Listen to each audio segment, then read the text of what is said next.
of Parliament for Renfrew, Nipissing, Pembroke, I welcome this opportunity to rise and speak to Budget 2014, our government's economic action plan for creating jobs and opportunities for Canadians. I certainly encourage all Canadians to take the opportunity to find out how they can benefit from the sound economic leadership provided by our Prime Minister and our Conservative government by reading our well-received economic roadmap. In my remarks today, I intend to highlight those sections of the budget document of particular interest to my constituents in the great riding of Renfrew, Nipissing, Pembroke, beginning with Atomic Energy of Canada Limited. Atomic Energy of Canada, AECL, is a federal crown corporation that operates Canada's largest nuclear science and technology laboratories. AECL develops innovative applications of nuclear technology with applications ranging from research and development to waste management and the decommissioning of nuclear facilities. AECL continues to be a significant employer in the Upper Ottawa Valley, providing well-paying jobs in my riding and throughout Canada. AECL employs approximately 2,000 staff at Chalk River and the Deep River locations and 3,400 employees company-wide. This is in addition to the thousands of jobs that the nuclear supply chain, which help drive the Canadian economy. Economic Action Plan 2014 proposes to provide $117 million over 2 years for Atomic Energy of Canada Limited to maintain safe and reliable operations at Chalk River Laboratories, ensure a secure supply of medical isotopes, and prepare for the expected transition of the laboratories to a government-owned, contractor-operated model. The Government of Canada has announced that it is moving forward with the restructuring of AECL's nuclear laboratories to ensure that their operations are efficient and continue to meet the needs of Canadians. While AECL is recognized as a leader in the nuclear power industry, many Canadians are not aware of the significant science, research, and development work that takes place at Chalk River Laboratories. AECL's efforts in environmental remediation and nuclear waste management enable activities that are focused on addressing our government's commitment to a clean and healthy environment for Canadians. The main activities include management of nuclear waste in a safe, secure, and environmentally sound manner, the retrieval and remediation of stored legacy waste to mitigate environmental risks, and the development of technologies for waste processing and storage, and decommissioning of facilities to remove the risks and the liabilities of the facilities. AECL has 4 specific capabilities: nuclear waste management and water treatment, environmental remediation and engineering, development of nuclear waste management facilities, and facility decommissioning. Additionally, capabilities can be enhanced through strategic collaborations and engaging AECL supply chain. Here's a quote: "Concern for the environment, along with public health, security, and safety, is a ubiquitous feature of today's social consciousness. Radiation, as a sometimes feared and often misunderstood harbinger of both the beneficial and harmful consequences of nuclear science and technology, occupies a special niche in that consciousness.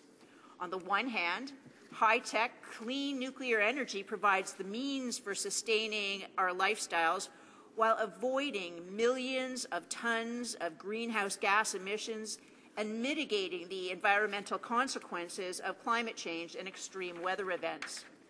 On the other hand, the operation of nuclear facilities and storage of the radioactive nuclear fuel waste raises legitimate concerns around the spread of radioactivity in the environment and the perceived detrimental and sometimes multi-generational consequences on people and on the ecosystem.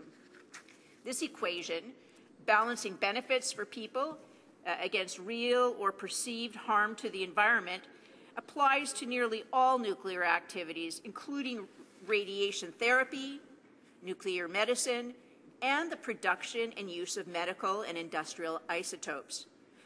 That quote was from a special issue of the AECL Nuclear Review. The intention is to highlight some of the science that informs discussion of radiation, the environment, and health. I quote from the AECL Nuclear Review to point out that attitudes are changing about clean, greenhouse gas-free nuclear power.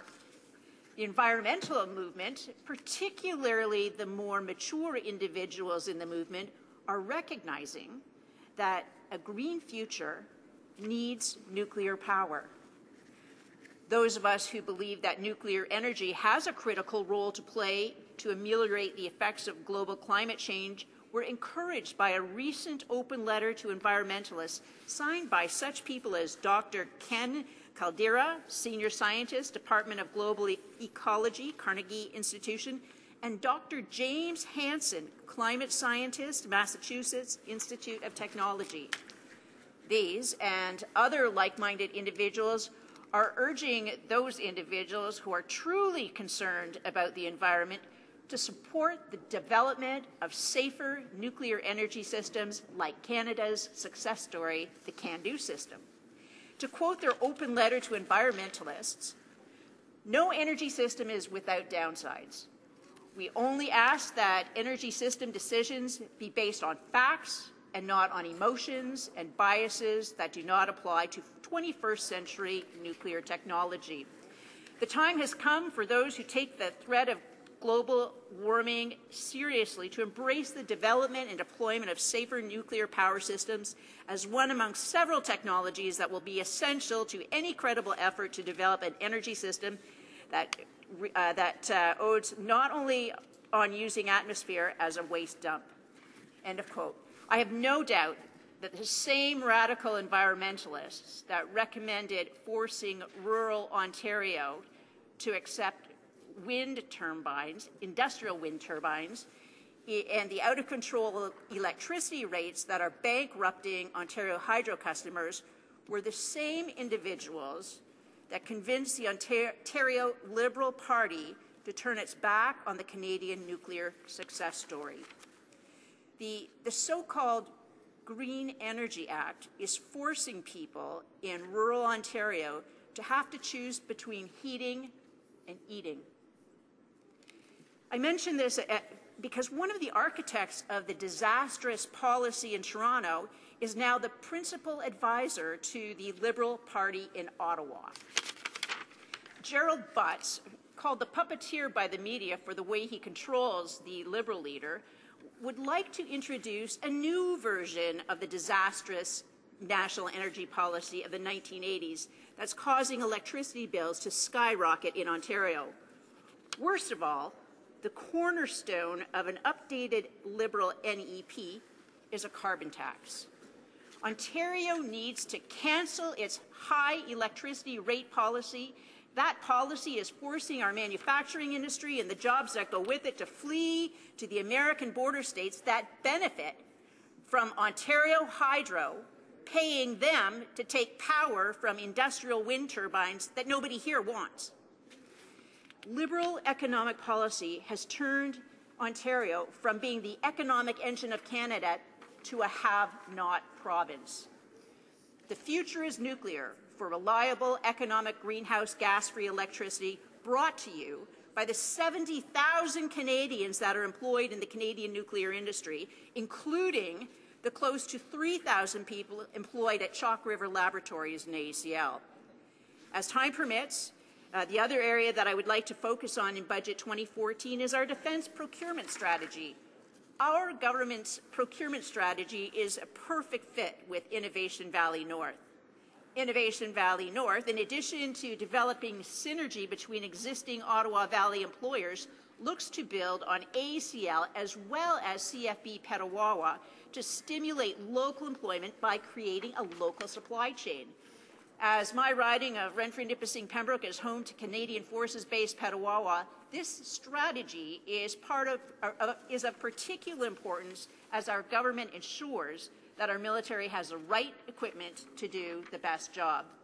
Our government is implementing the Defence Procurement strategy to ensure defence procurement generates economic benefits and jobs for Canadians. Because our government recognizes the importance of building a stronger and more competitive defence sector that is better able to develop innovative products and solutions, deliver high-value exports, and create high-paying jobs for Canadians.